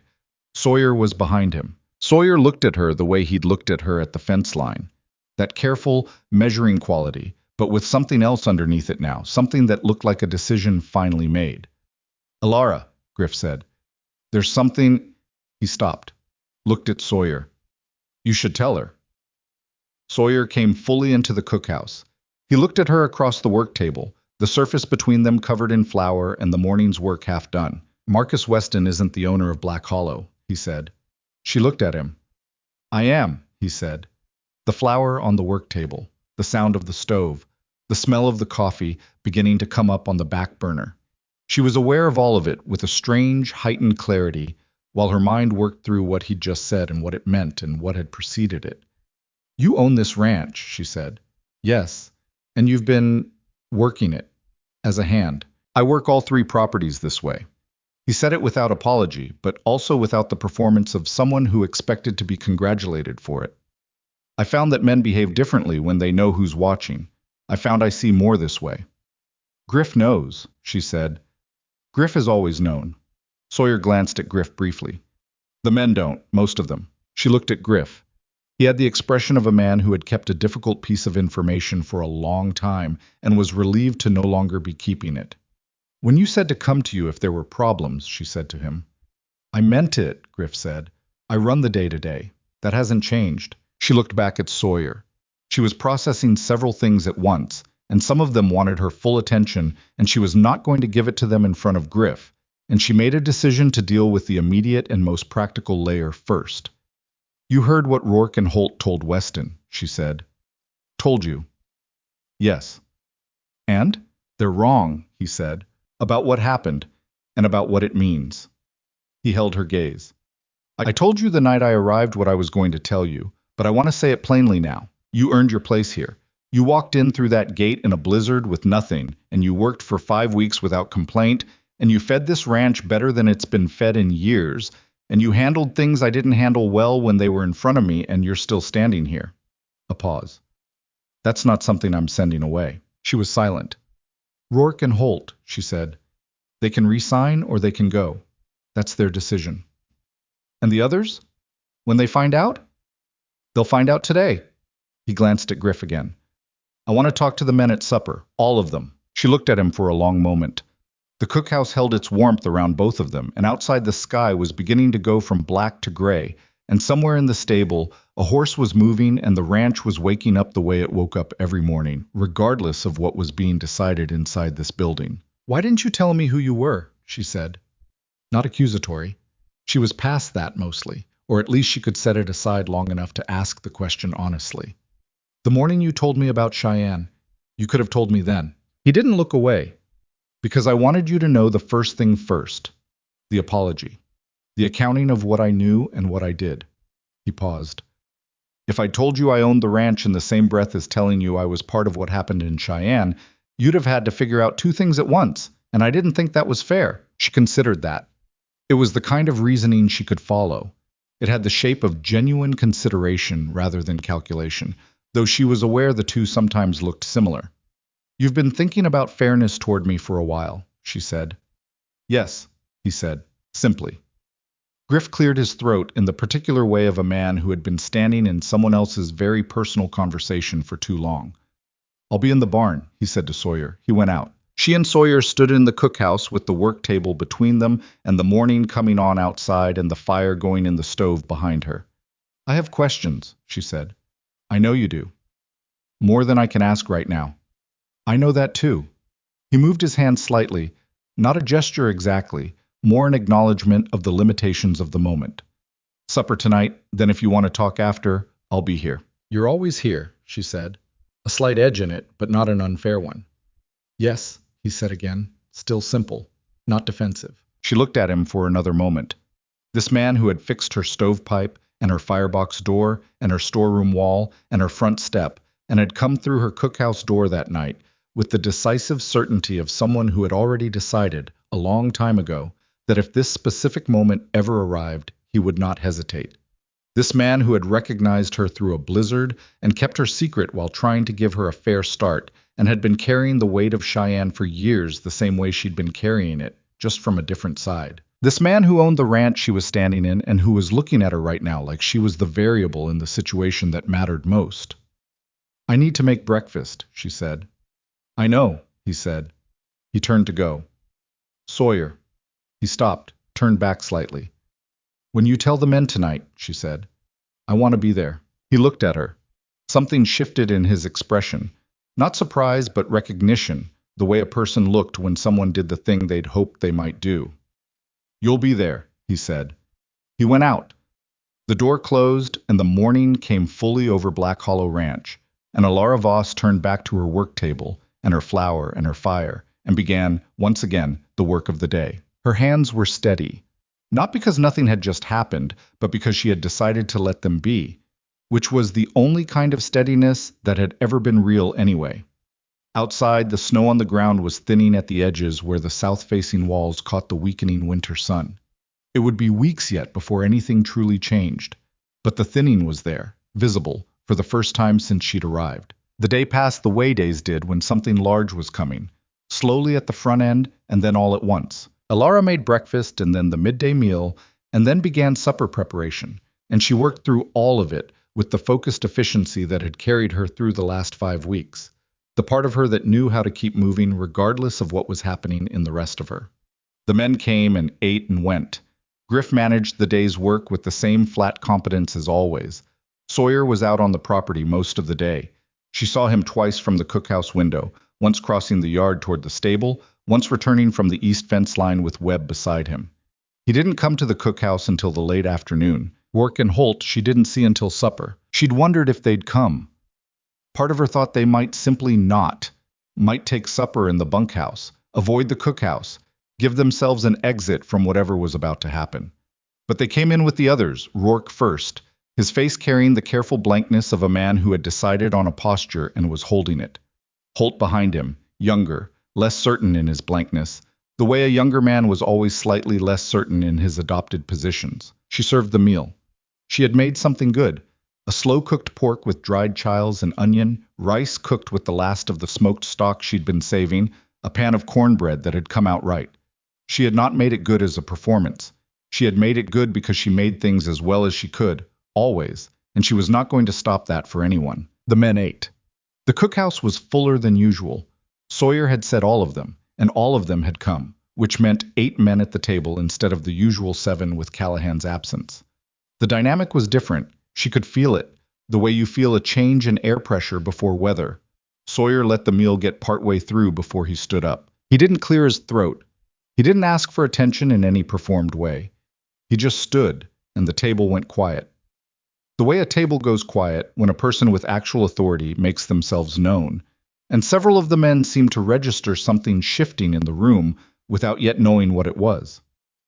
"I have something to tell you," he said. "Most of you aren't going to like the way I've handled it. I want to say that up front. I'm not telling you this to make myself look good," he told them. He was direct about it, that he owned the ranch, that he'd been working it alongside them as a hand for the last 8 months, that Griff was, and had always been the operational foreman with full authority, that the arrangement was how he ran all 3 properties.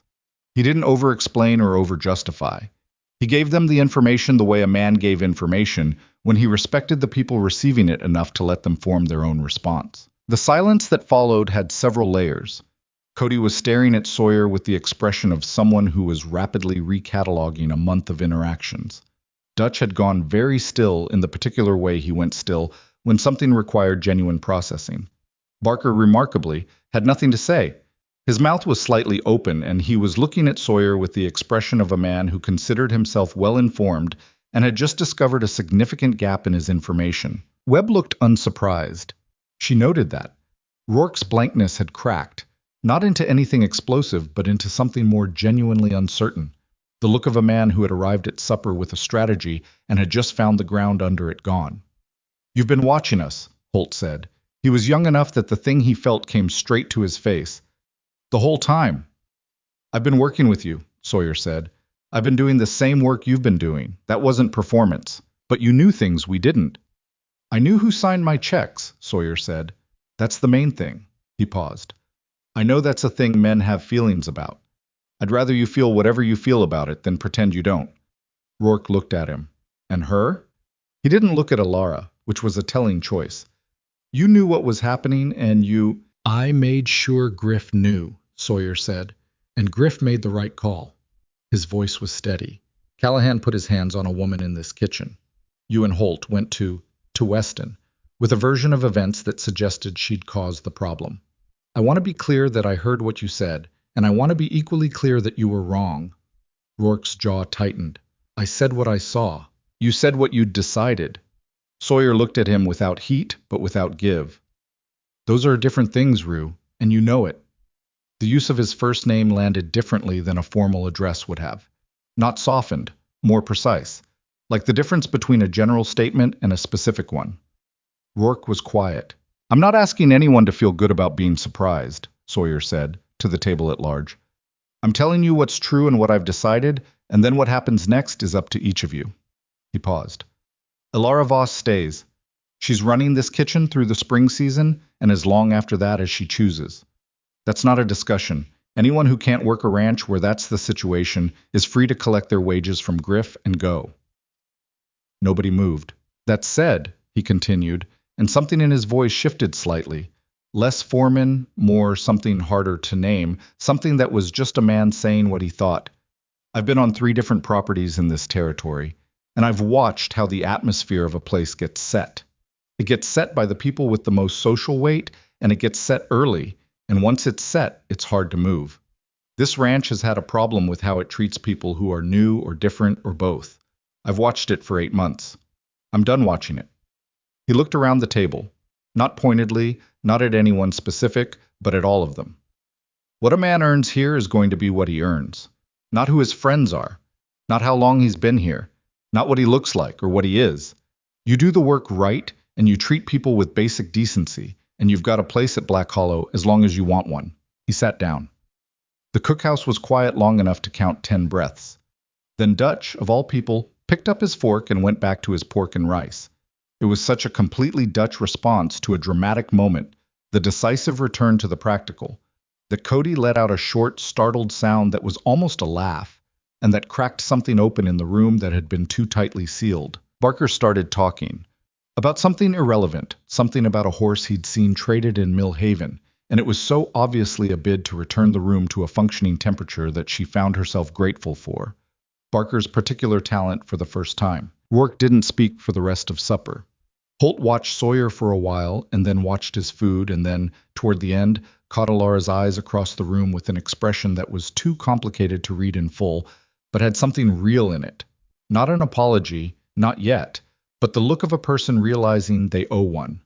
She gave him a slight nod and moved on. They cleared out in ones and twos. Sawyer stayed as he usually stayed, and she cleaned the table while he sat with his coffee, and neither of them spoke for a while, which had become a mode of communication between them that she trusted more than she'd trusted most conversations.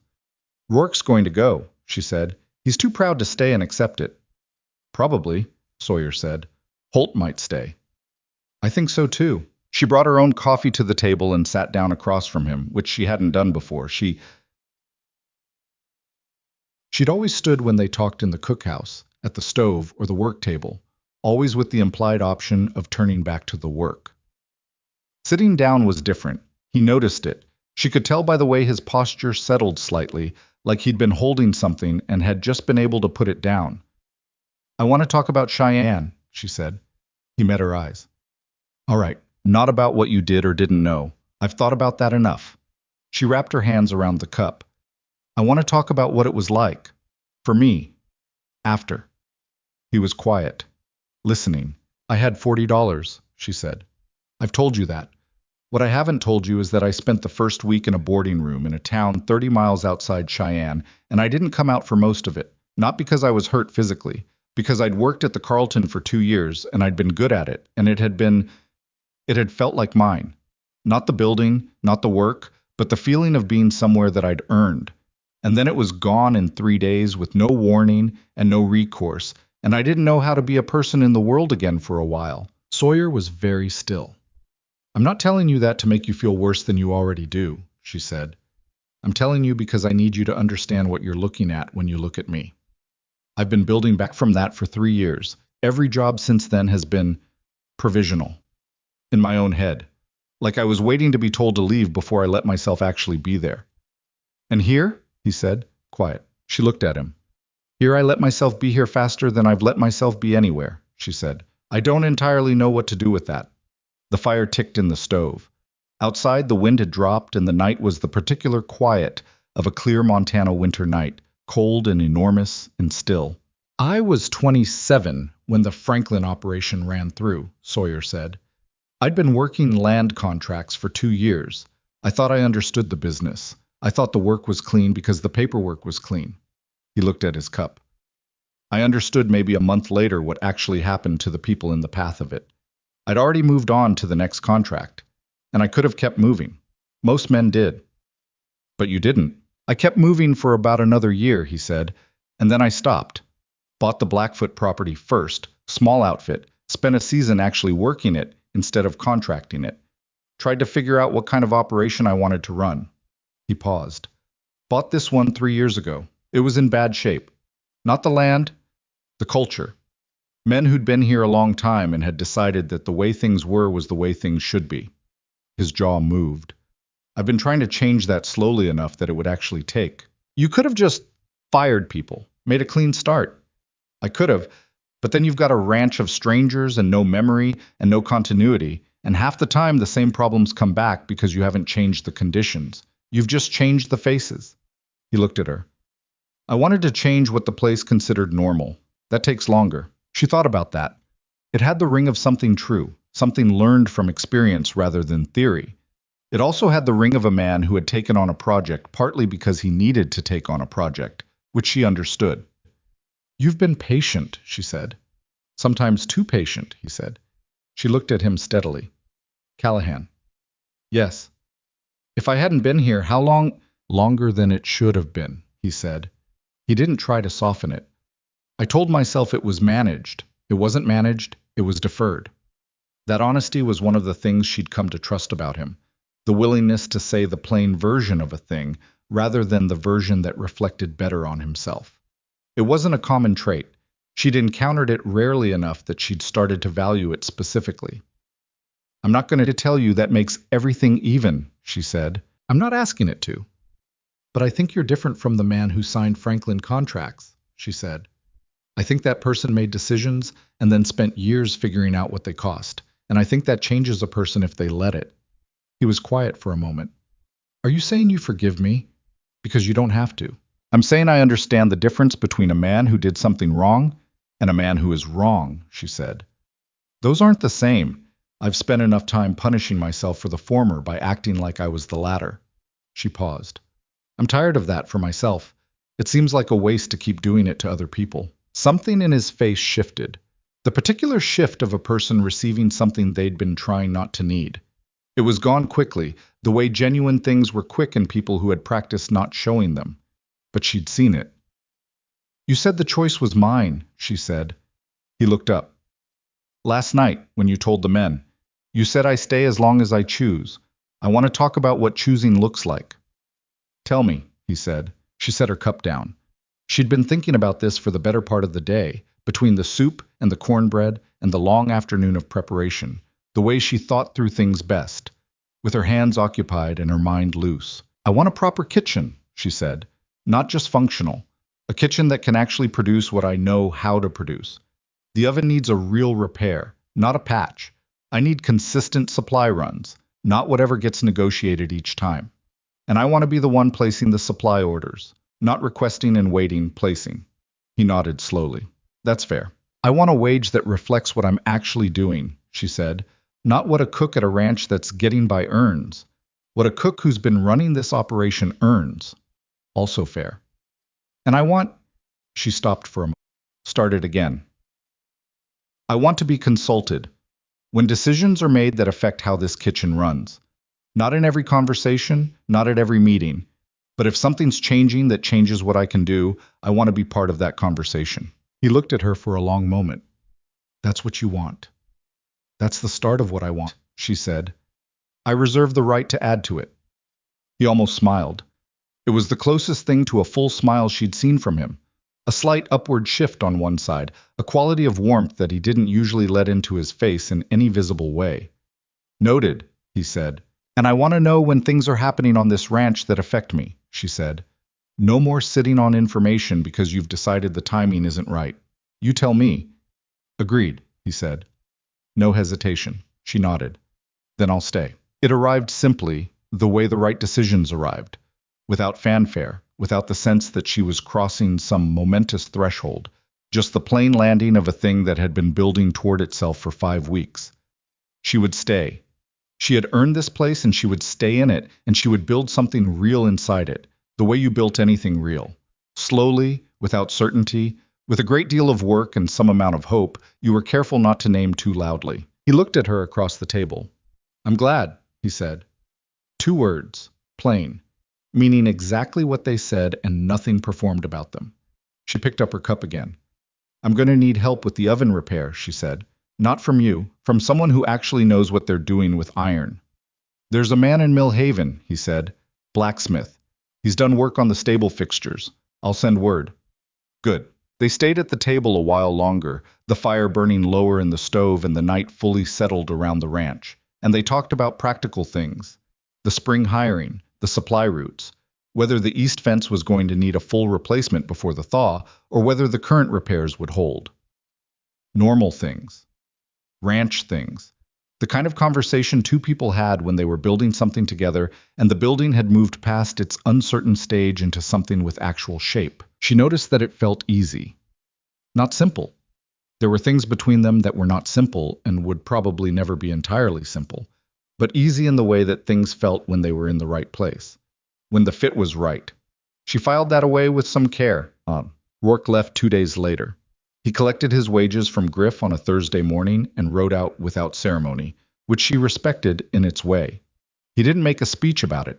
He didn't come to the cookhouse. He just went, and the ranch adjusted around his absence the way it had adjusted around Callahan's, with the specific resilience of operations that have learned how to keep going. Holt stayed. He came to the cookhouse the morning after Rourke left, and stood in the doorway with his hat in his hands, in the way that young men stood when they were attempting to say something they didn't have practice saying. I wasn't fair, he said. What I said to Weston, I knew it wasn't the whole picture. She looked at him. He was maybe 22, with the face of someone who hadn't yet learned to hide what he felt, which meant she could see the discomfort of the admission sitting plainly on him. "You're telling me now," she said. "I should have told it right the first time." "Yes," she said. "You should have." She let it sit there without softening it, because she thought he needed to hear it plainly, and because she'd learned that the people who benefited most from truth were the ones you trusted enough to give it to. "But you're here. That counts for something." He nodded. Still uncomfortable, but with something lighter underneath it now. "That pork from supper the other night," he said. "Is there any left?" "For breakfast? I'm hungry." She almost laughed. "Sit down," she said. He sat. She fed him. He became, in the weeks that followed, one of the more reliable people in her cookhouse. Not demonstrative about it, not making a show of making amends, just present and decent and willing. People surprised you. She had forgotten, in the years of managing and being careful, that people surprised you.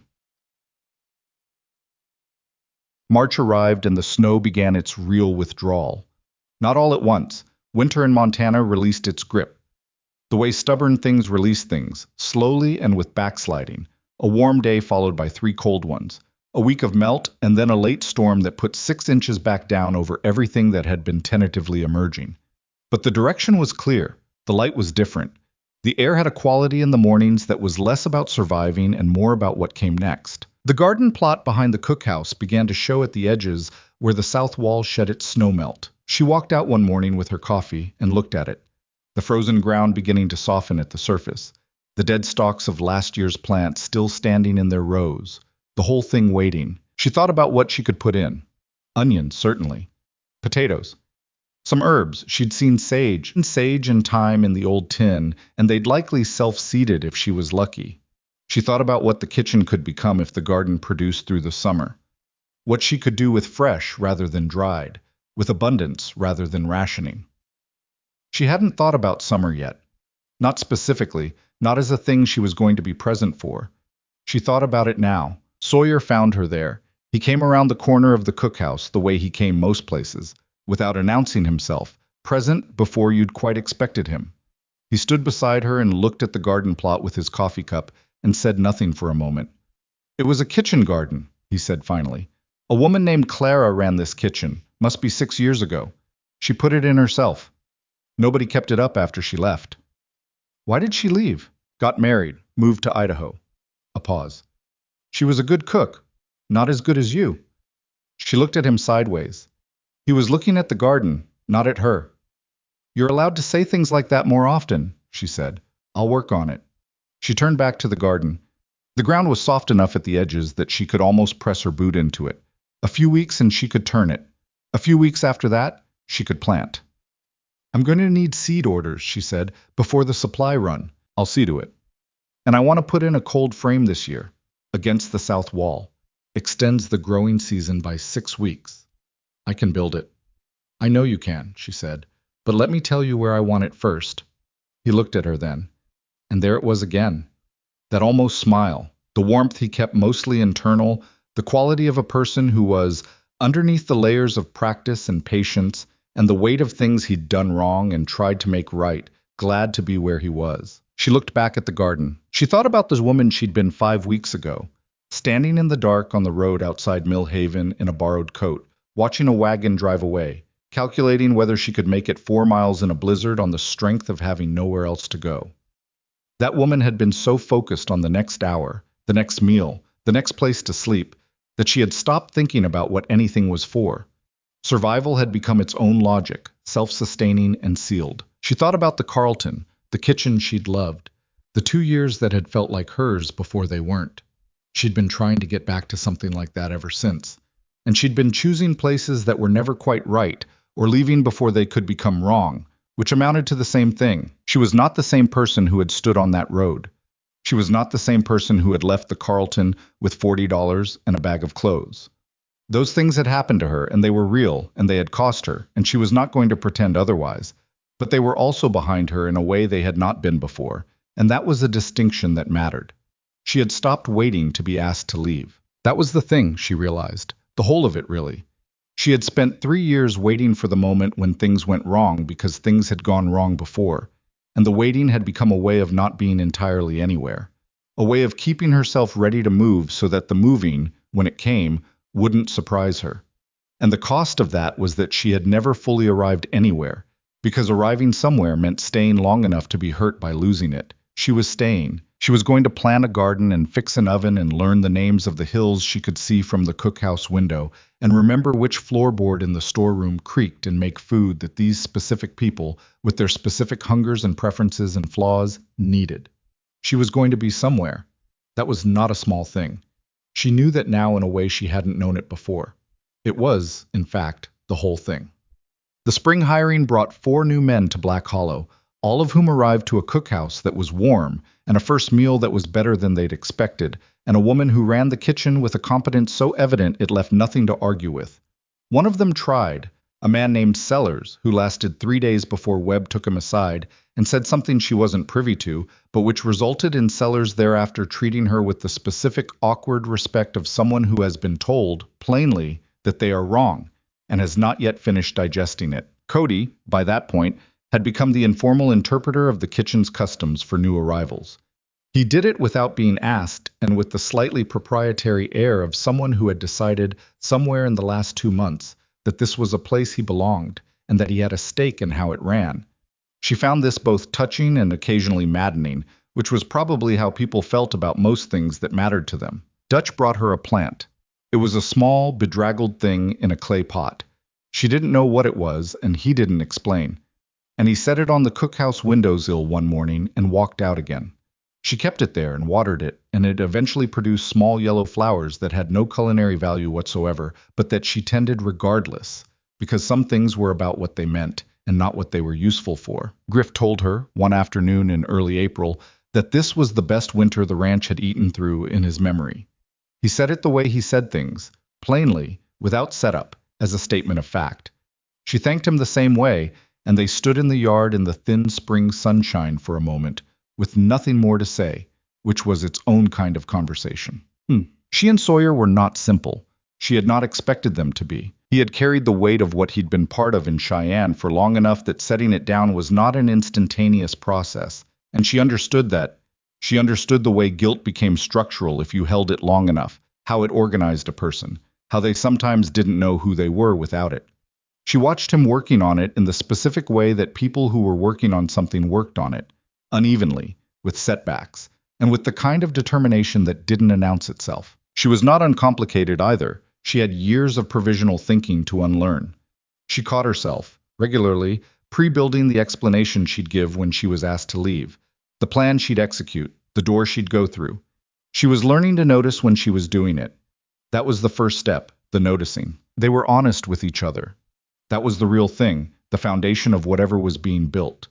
He told her when decisions were being made that affected her. She told him when something wasn't working and what she thought should change. They disagreed sometimes, about the supply budget, about how to handle a situation with a new hand, about whether the cold frame should be against the south wall or the east one. She won that one.